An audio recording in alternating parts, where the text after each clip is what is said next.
Rome had won. But victory didn't just bring cities, fortresses, and gold to Rome.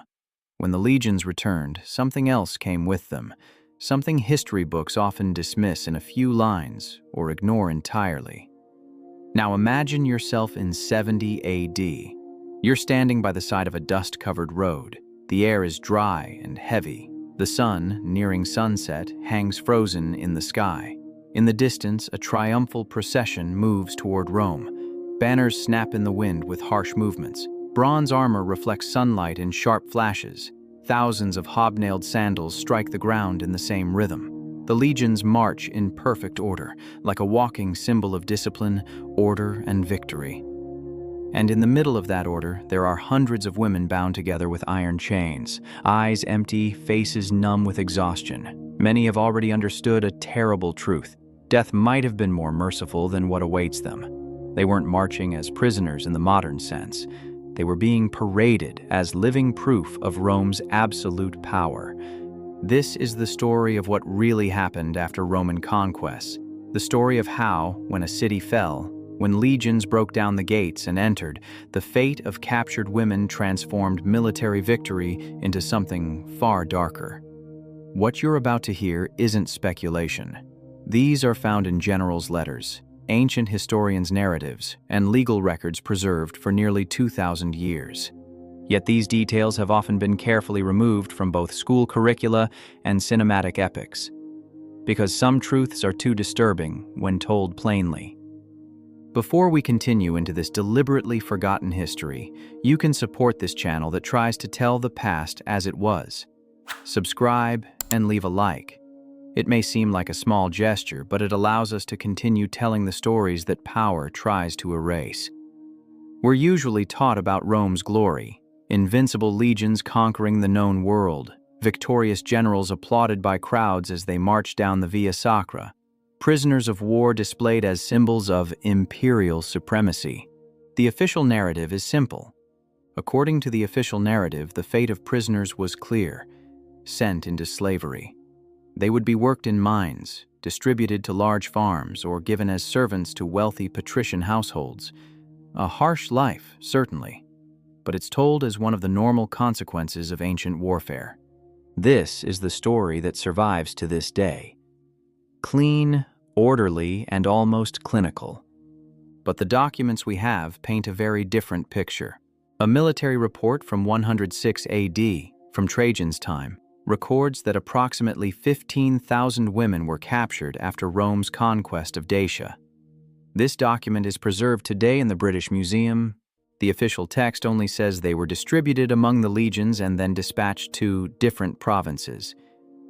Distribution. What a bureaucratic, what an emotionless word. Until you read other sources.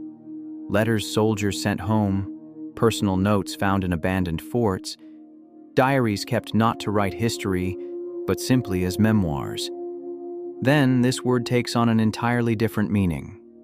Because what these women experienced before becoming household slaves wasn't merely a byproduct of war. This was systematic humiliation. A victory ceremony displayed over defeated bodies. Not uncontrolled violence on the battlefield, but a political message. But can this truly be called savagery? When every step was pre-planned, organized, and approved by the Roman state itself. When a city fell, there was no chaos. There was an order, a procedure. First, fighting-age men would be separated. Some would be killed immediately. Others would be kept alive, but not out of mercy. They were saved for use in the arena. Children and the elderly, meanwhile, were often seen as burdens. They would be abandoned, driven away, or killed according to logistical requirements. Then came the women's turn. Young women were seen as a separate category. They were treated differently. They would be gathered in the central square of the conquered city, completely stripped under the sun, and before the eyes of the entire legion. They would be kept there for hours, sometimes days. During this time, officers would make their selections. Those most physically desired would be marked with red paint on their left shoulders and reserved for commanders. The rest would be distributed to ordinary soldiers. There was even an official Latin term for this process, praeda belli femininarum, meaning female spoils of war. This phrase appears in Roman military correspondence and some legal documents. Taxes were even collected on this property. A fragment of a letter found in Pompeii was written by a legionary during the Germania campaign. The writer identified himself as Marcus Flavius and described what he saw with chilling ordinariness. "I took 3 for myself the first night," he had written. "The youngest cried constantly, the second tried to bite, the third stared into space as if she had already left. I chose the third. It was easier." Easier. This word echoes through the centuries, because it reveals a fundamental truth about the nature of this violence. This wasn't only about desire, this was about dominance. It was about destroying dignity before erasing identity. It was about turning people into objects before officially enslaving them. Roman generals understood the political meaning of this ritual very well. This wasn't done merely to release soldiers' tension after long campaigns. This was a display of absolute power. It was a message delivered to any society contemplating resistance, leaving no ambiguity. This is what happened to your daughters, your sisters, your wives. And this message worked. Tacitus, when describing the great uprising that erupted in Britain in 60 AD, mentions an event that clearly shows this mechanism. The leader of the rebellion was Boudica.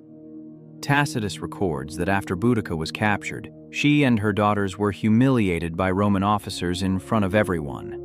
This wasn't individual punishment. It was a deliberate demonstration of imperial authority.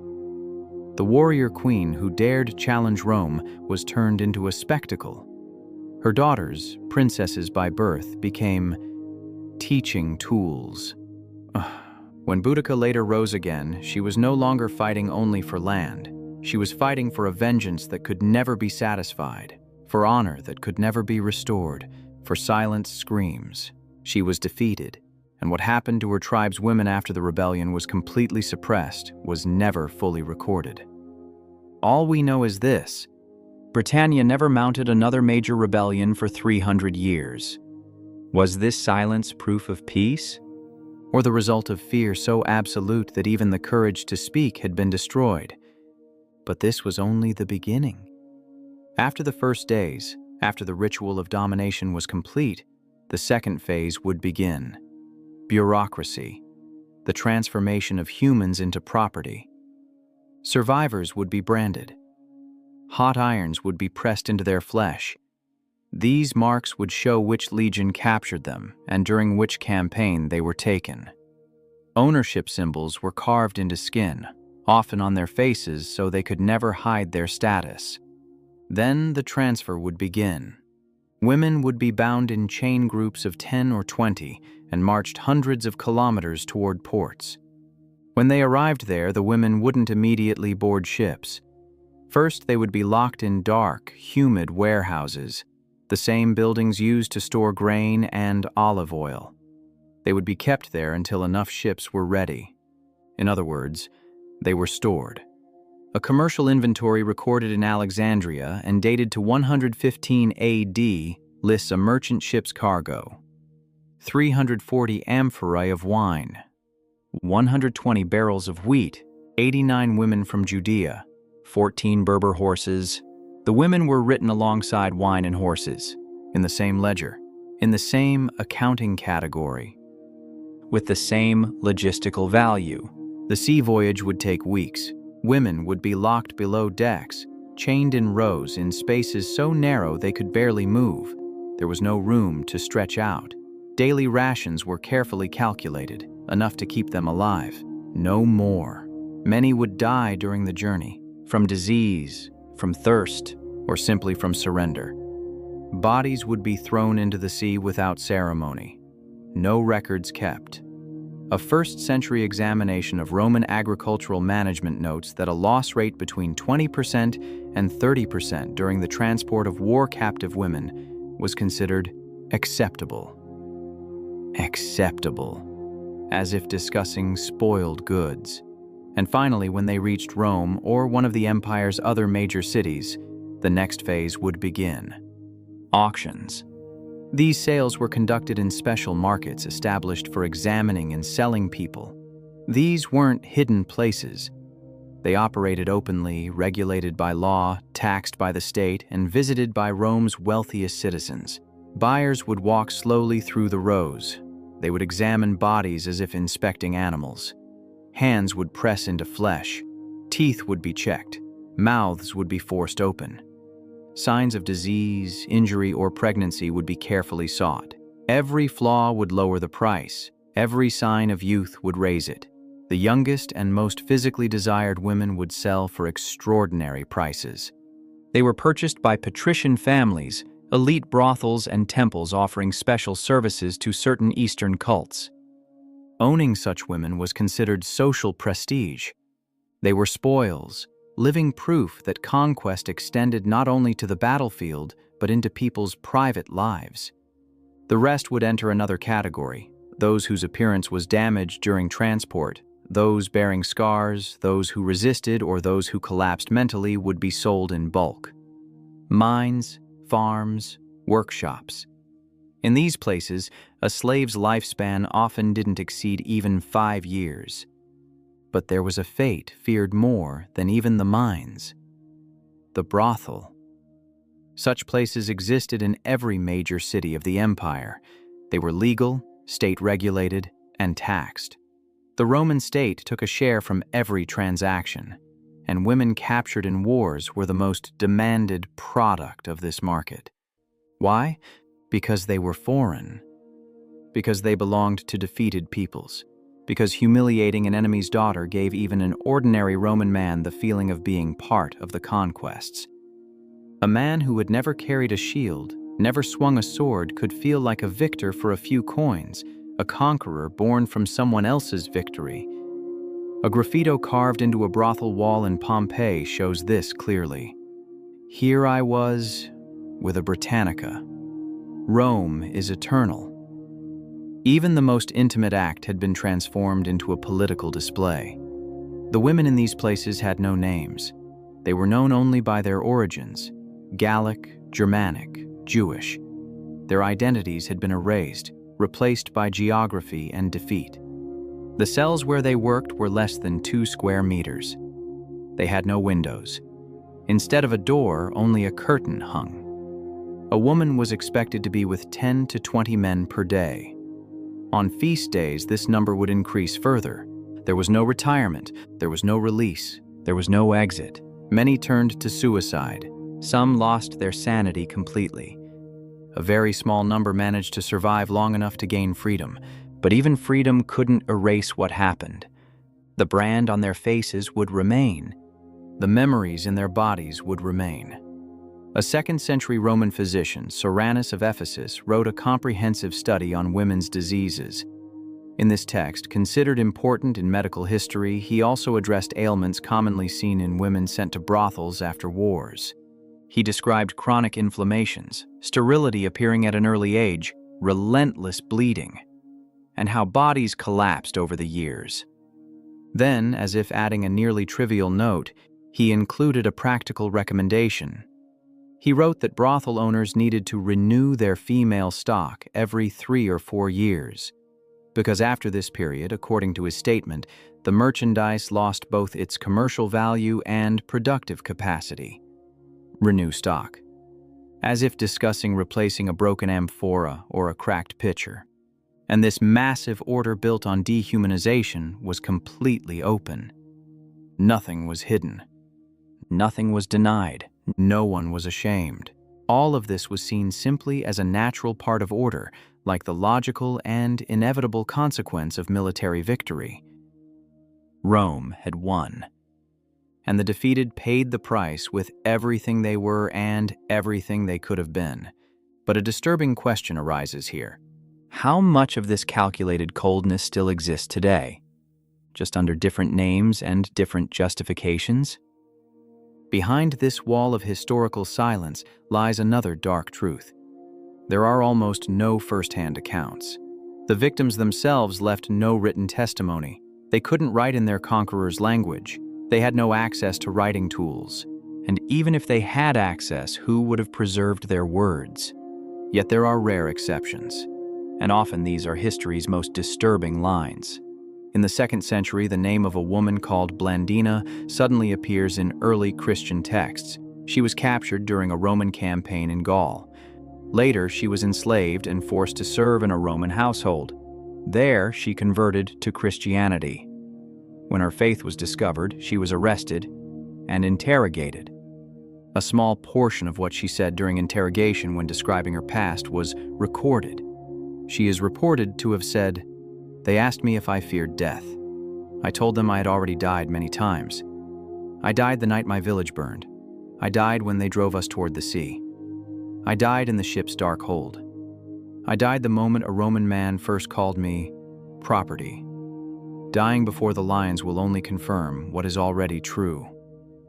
Blandina was later executed in the arena, but her words survived. These words reveal a very simple truth. The trauma experienced wasn't only physical, it was deeper. It shattered not only a person's body, but the very idea of existing as a human being. These women had learned a devastating truth. Dignity is not permanent. Identity is not permanent. Even human worth is not permanent. All of these are actually social agreements, and agreements can be instantly eliminated when power changes. In a way, even being human is conditional, as long as someone more powerful than you allows it. As long as Rome was dominant, this agreement remained in effect. When Rome conquered, it vanished, and once broken, that boundary never fully returned to its original state. Even when women were released, even when they managed to escape, even when decades had passed, that break remained. Because there are certain truths, once learned, they can never be unlearned. Another record from the 2nd century describes a brief but shocking event in a rural settlement in Hispania. A group of enslaved women attacked their master's house in the middle of the night. They killed the homeowner and his family. The revolt didn't last long. The women were quickly captured.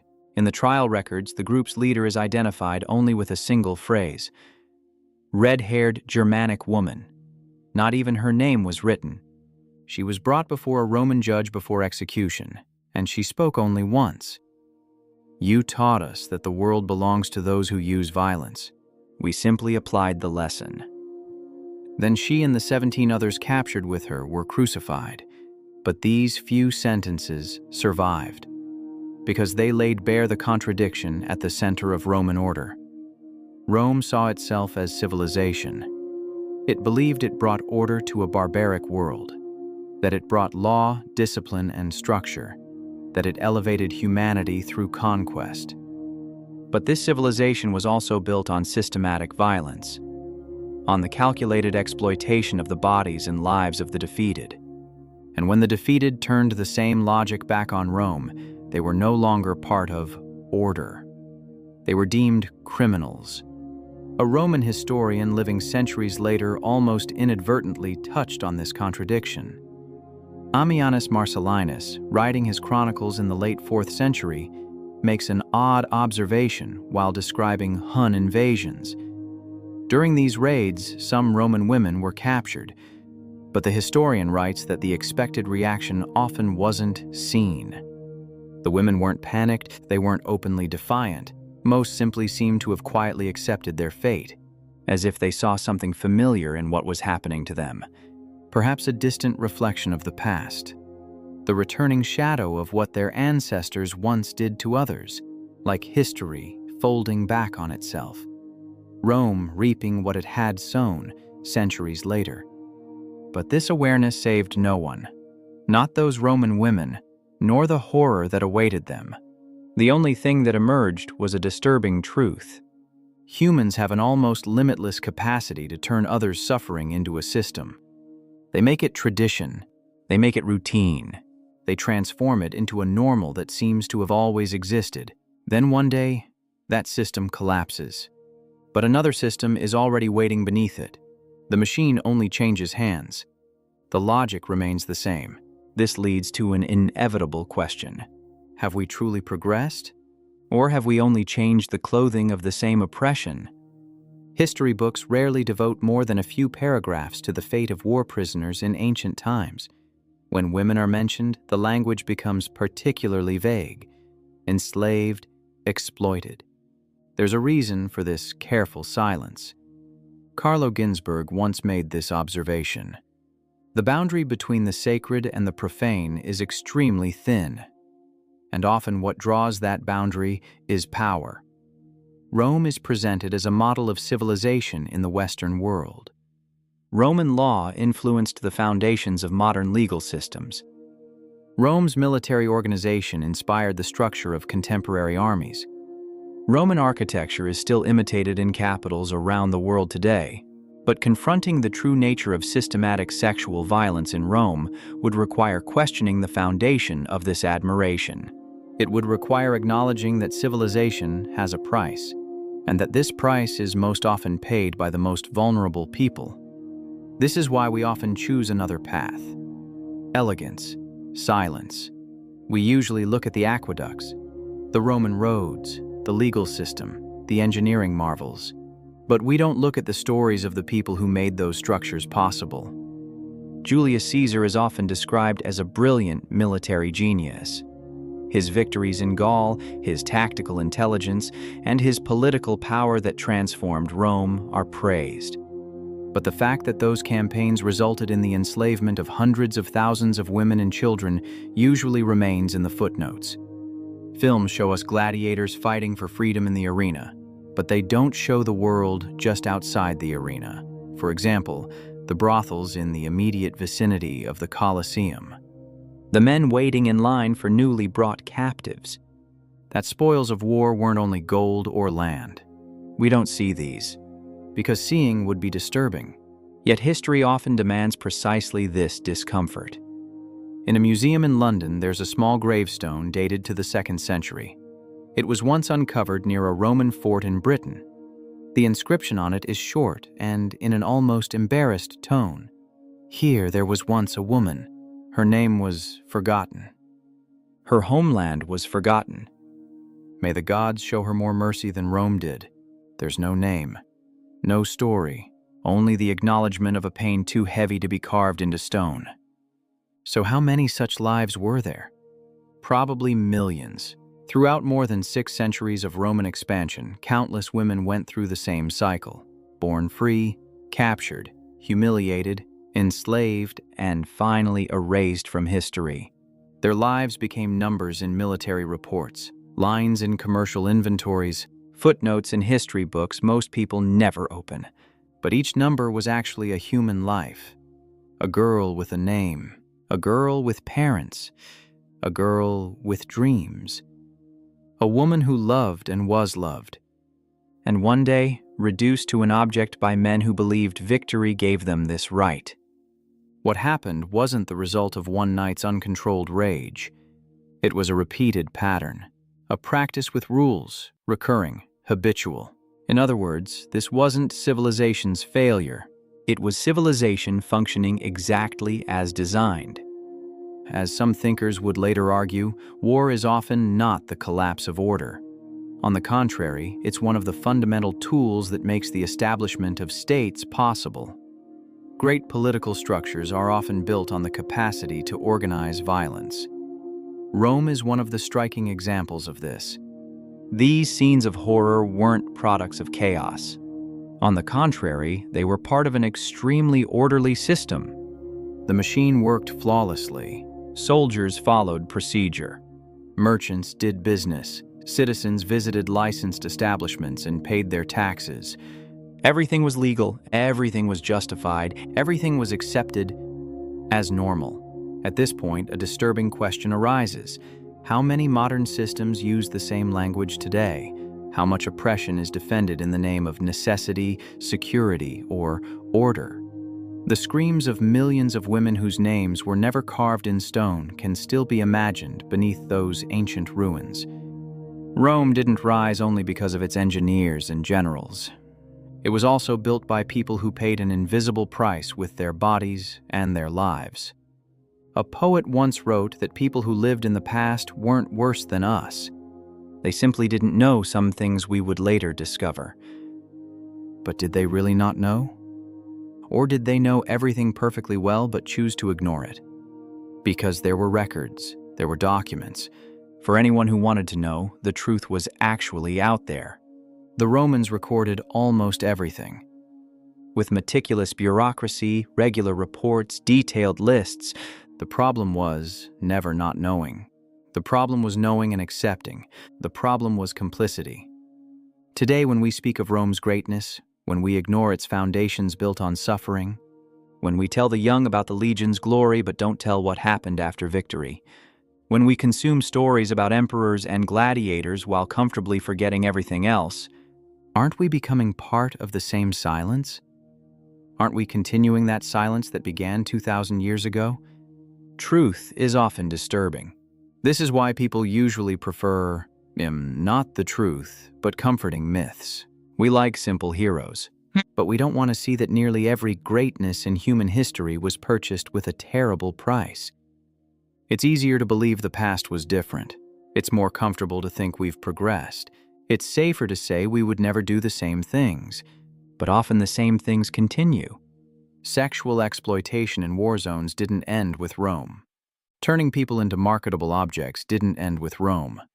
Systematic violence against the defeated, the displaced, the refugees didn't end with Rome. Only the language changed. And as long as we look at the past only to admire its achievements with wonder, as long as we refuse to confront its dark side, as long as we see history as a celebration rather than a warning, we're not learning from it, we're repeating it. So ask yourself this question: are these horrors truly in the past? Or have we only learned to hide them better? Perhaps we've found more sophisticated words. Perhaps we've embedded what we do inside such complex systems that we no longer have to confront it directly.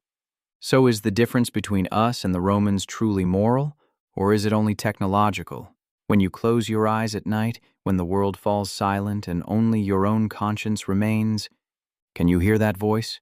Or have you, like the generations before you, also learned to turn screams into whispers?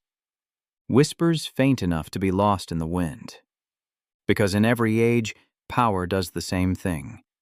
It finds a way to sanctify its own sin, and only one question remains: will you continue to kneel before that altar? This is Sable Historians, the place where history's darkest moments are brought into the light. If you've made it this far, don't forget to like the video and subscribe to the channel. See you in the next one.